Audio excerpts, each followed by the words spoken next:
Welcome to English with Zenko Master. Get ready to learn something new today. I closed the door and stood there, holding my suitcase. My hand was shaking. I had not planned to cry, but I felt the tears come anyway. The hallway was quiet, and I could still smell his cologne in the air. He was in the living room, not saying a word. I didn't look back. That moment felt heavier than anything I had ever carried. We had been together for almost 4 years. His name was Ryan.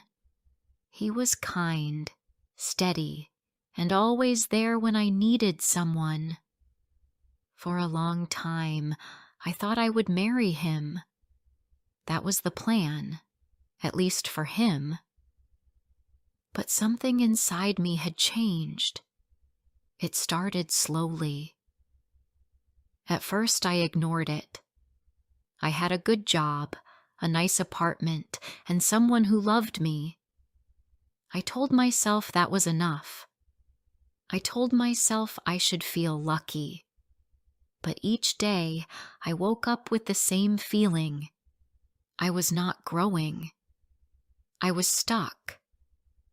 I worked as an assistant in a small company. Most days were slow. I did what I was told.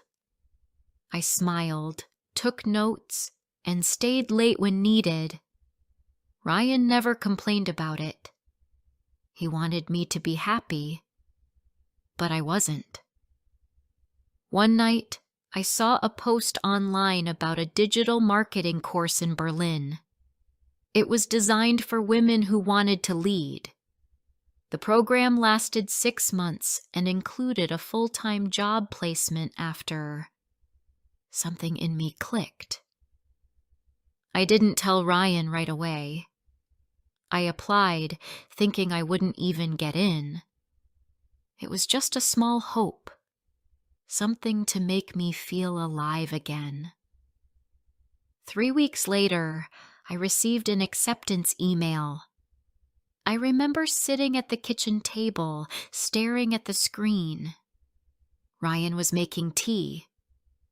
I didn't speak for a few minutes. When I finally told him, he looked surprised but calm. "Berlin?" he said. "That's far." "Yes," I replied. "It's a big step, but I think I need it." He nodded, but I could see the worry in his eyes. He didn't argue. Not at first. For a few days, we acted like nothing had changed.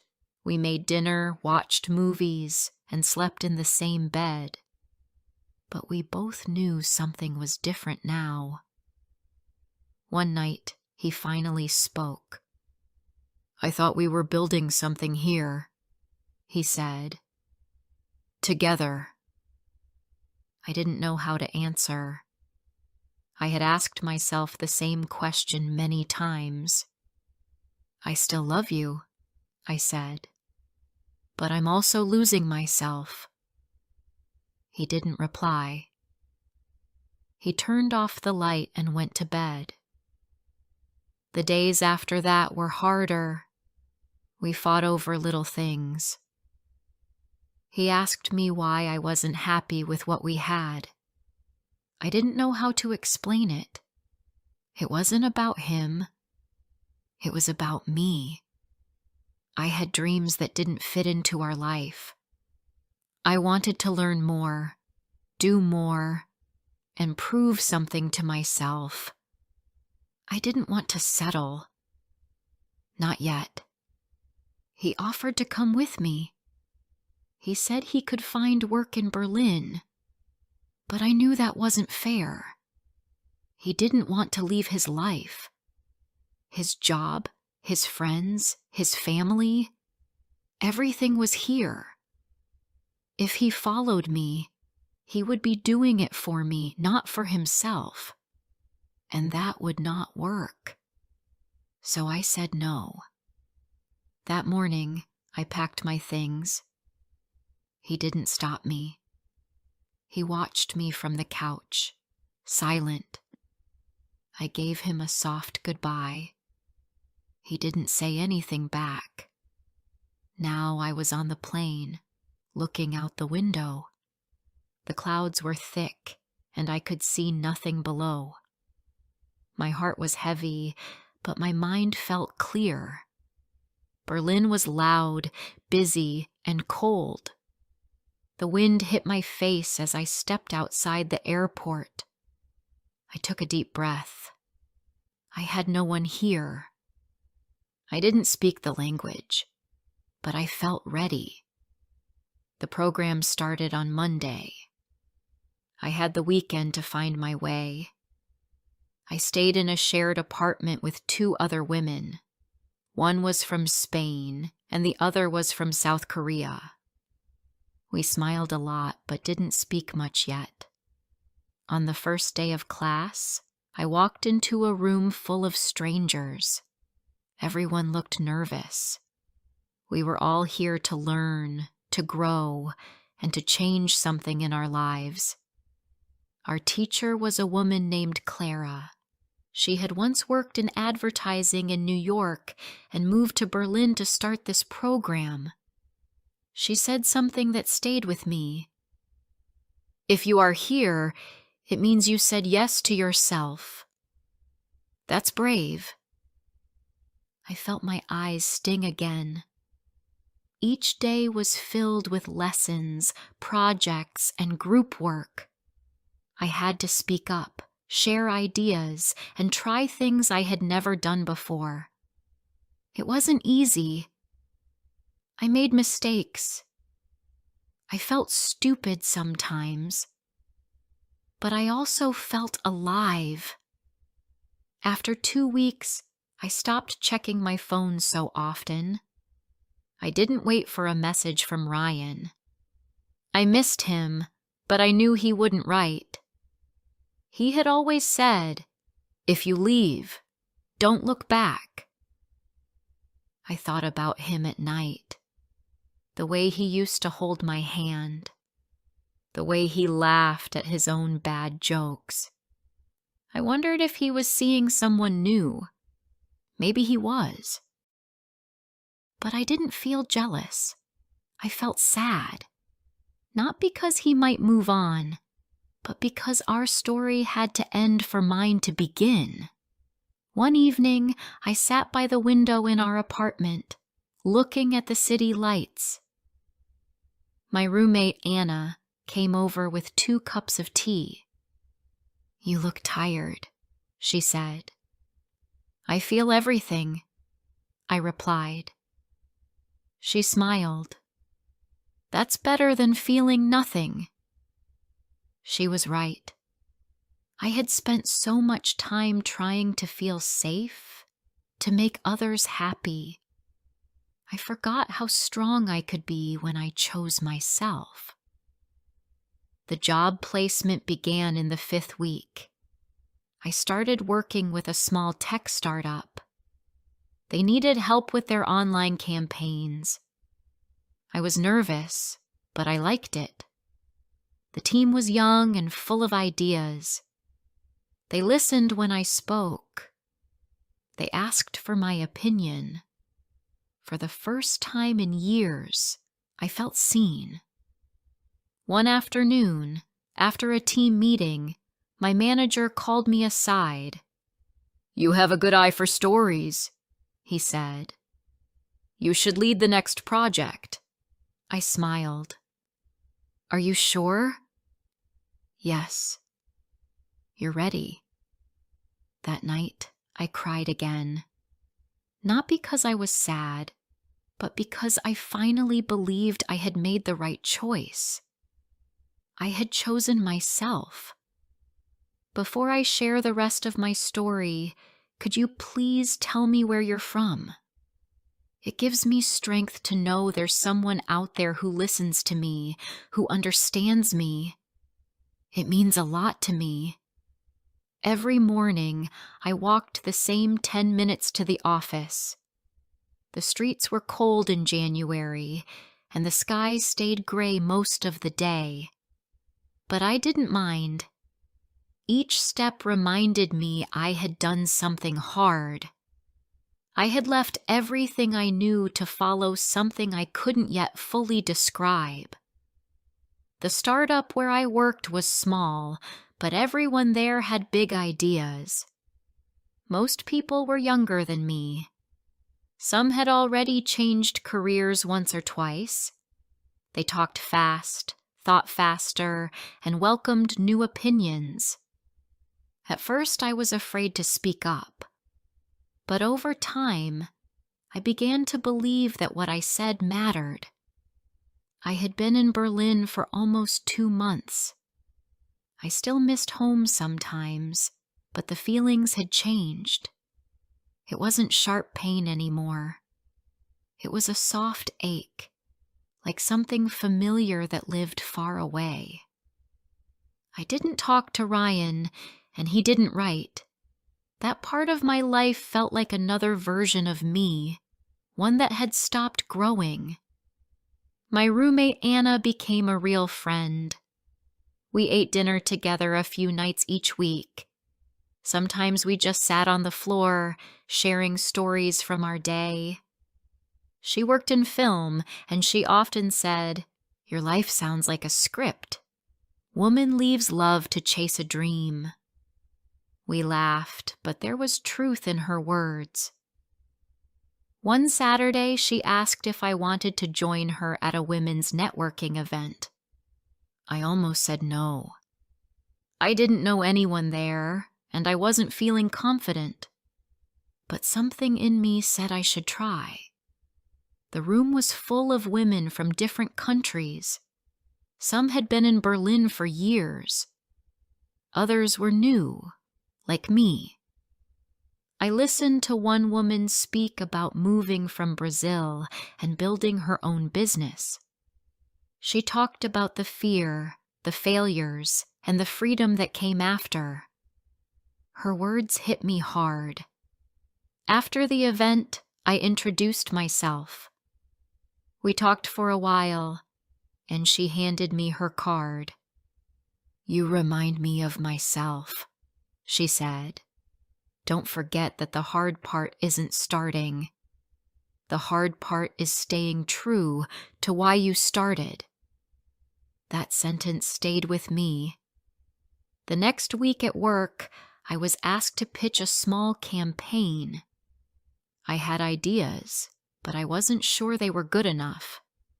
For a few hours, I almost gave the task to someone else. But then I remembered her words.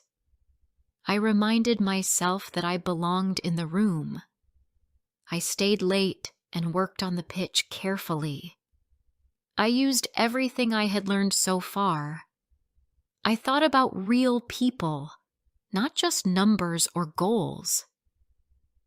The next morning, I stood in front of the team and shared my idea. My hands were cold, but my voice stayed steady. When I finished, there was silence. Then my manager smiled. "This is exactly what we need," he said.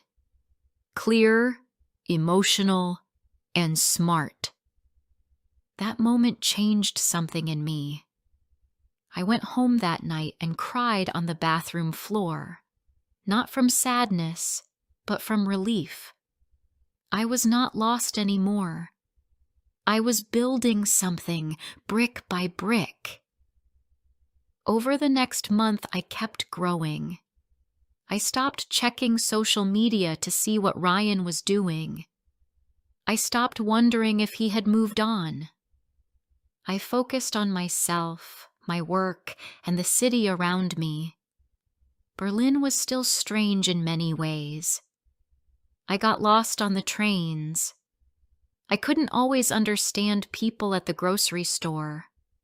But slowly, I started to feel at home. One Sunday, Anna and I took a walk by the river. The air was cold, and the sky was clear for once. "I've never seen you so happy," she said.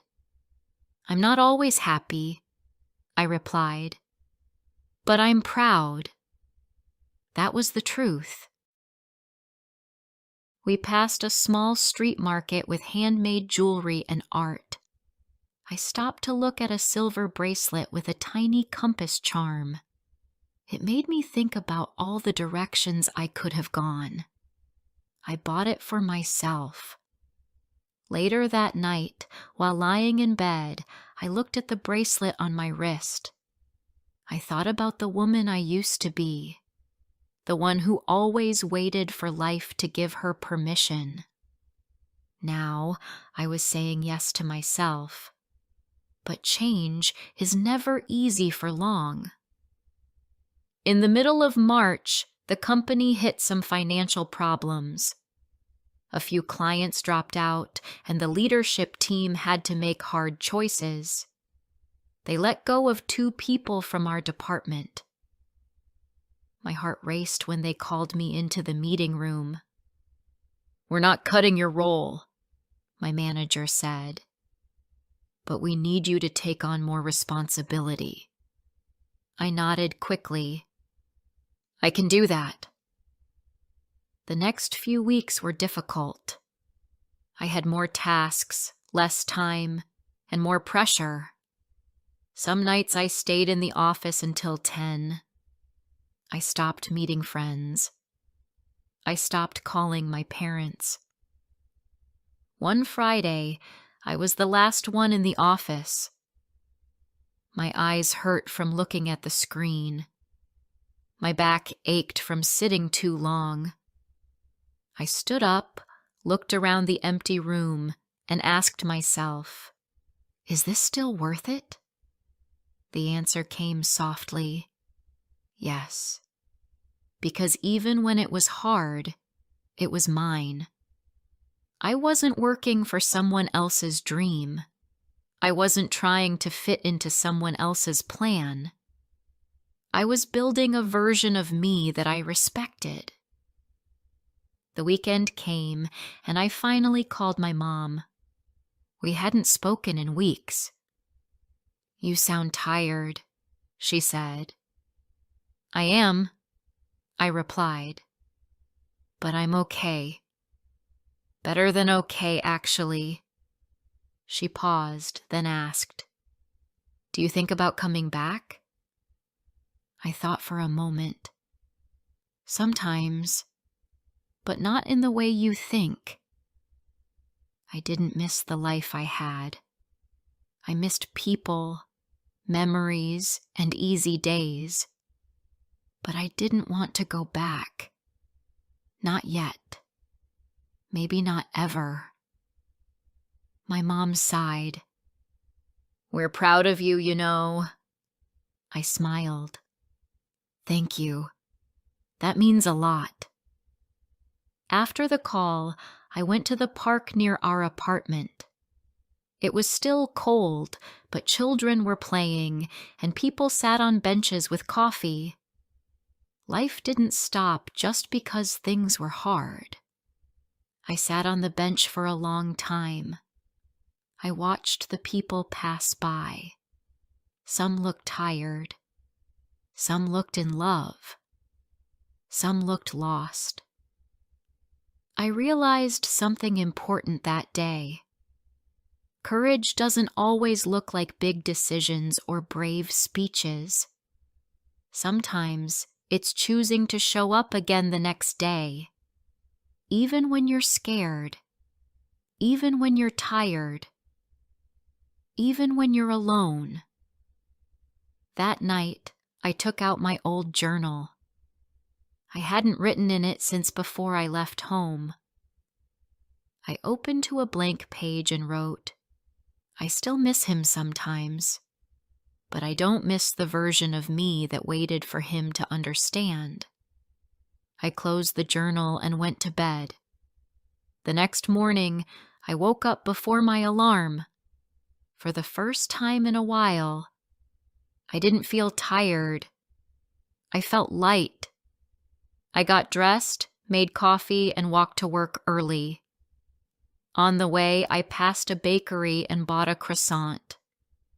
It was warm and soft, and I smiled to myself. Small things felt big now because they were mine. My life was mine. Spring came late that year. In Berlin, the wind stayed cold through most of April, but flowers began to bloom anyway. The trees near the office turned green, and the air started to smell different. People walked slower, smiled more, and sat outside with coffee cups in their hands.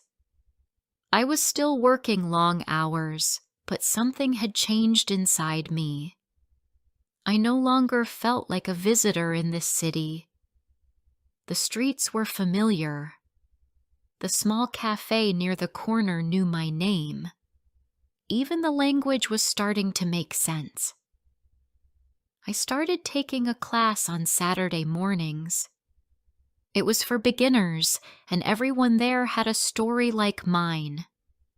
A new job. A broken heart. A dream. Sometimes all three. We laughed at our mistakes. We helped each other say the right words. In class, we practiced conversations. I learned how to order food, ask for directions, and even explain my job.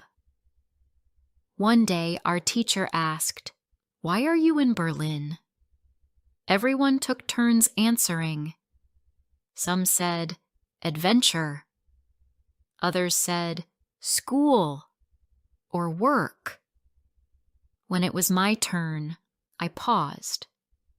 Then I said, "Because I needed to become someone I respected." The room was quiet for a moment. Then the teacher nodded. "Good reason," she said. I walked home feeling proud. That evening, I cleaned the apartment and cooked something simple. Just pasta and vegetables. Anna was out for the weekend, visiting a friend in Prague. I had the place to myself. After dinner, I opened my laptop. I wasn't planning to check social media, but I did. It had been months since I looked at Ryan's profile. But that night, I was curious. His page looked the same. He had posted a few photos, some with coworkers, some with his sister's dog. One new picture stopped me. It was him, sitting outside, holding a coffee and smiling. A woman sat beside him. She looked kind. I stared at the photo for a while. Then I closed the laptop and took a deep breath. It didn't hurt. Not in the way I expected. I didn't feel jealous. I didn't feel replaced. I felt something more important. I felt peace. It wasn't easy to let go of love, especially a love that was safe, warm, and familiar, but I had needed more than comfort. I had needed space to grow, and now I had that space. The next week at work, my manager called me into his office. I wasn't nervous this time. I had learned to stop fearing every new conversation. "We're opening a new project line," he said, "and I want you to lead it." I blinked. "Me?" "Yes," he said. "You've shown you can handle pressure. You work with heart and clarity. We need that." I smiled, but part of me still hesitated. "It's a big step." He nodded. "You've taken big steps before. This one is just the next." That night, I told Anna about it. She jumped off the couch and hugged me. "See?" she said. "I told you. You were meant to be here." The project started the following month. I worked with a small team. We had different accents, different habits, but we all wanted the same thing: to create something meaningful. I woke up early, stayed focused, and learned how to manage others. It was hard sometimes. I made mistakes. I had to ask for help. But I didn't feel small anymore. One afternoon, I had to present our progress to a group of senior managers. I practiced for hours. I checked my slides again and again. Before going in, I looked at my reflection in the glass wall. I didn't look like the same woman who had left home 6 months ago. This woman stood taller. Her eyes didn't hide fear. Her hands didn't shake. The presentation went well. At the end, someone said, "You have a natural way of leading." I smiled and thanked them. But inside, I was thanking myself. Not long after, I got an email from my father. He didn't write often, but this time he wrote a long message.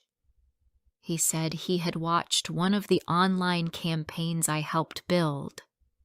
It had been shared by a local newspaper in our hometown. "I showed it to your mother," he wrote. She cried. In a good way. I read the message 3 times. Then I replied with simple words. "Thank you. That means everything to me."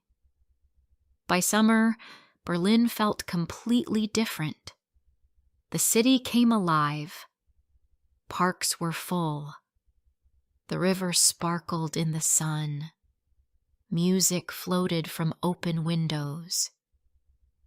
One Friday evening, I sat in a park with friends from work. We had snacks, a small speaker, and plastic cups with juice. Someone asked, "What's something you've done this year that changed you?" When it was my turn, I said, "I left someone I loved to find the life I needed." There was silence. Then someone said, "That's brave." Maybe it was. I wasn't sure yet. But I knew it was true. That summer, my brother got married. I couldn't be there. Flights were too expensive, and I had deadlines to meet. I watched the wedding on video. I saw my family dressed in their best. I saw Ryan in the background. He didn't notice the camera. He was talking to someone, laughing. And I smiled, because he looked okay, and so did I. A few days later, he sent me a short message. "Your brother's wedding was lovely. I hope Berlin is treating you well." I stared at the words for a while. Then I wrote back, "It is. And I hope you're happy too." That was the last time we spoke. Sometimes life doesn't need a big ending. Sometimes people drift away quietly. And that's okay. One Sunday in August, I took a walk alone. I wore the bracelet with the small compass charm. It had become something like a promise to myself. I stopped near a bridge and watched the water. The city moved around me, fast and full of life. I thought about how far I had come. I wasn't rich. I wasn't famous, but I was proud. I had chosen something scary. I had left safety for something unknown. And even when I doubted myself, I kept going. That day, I promised myself something new.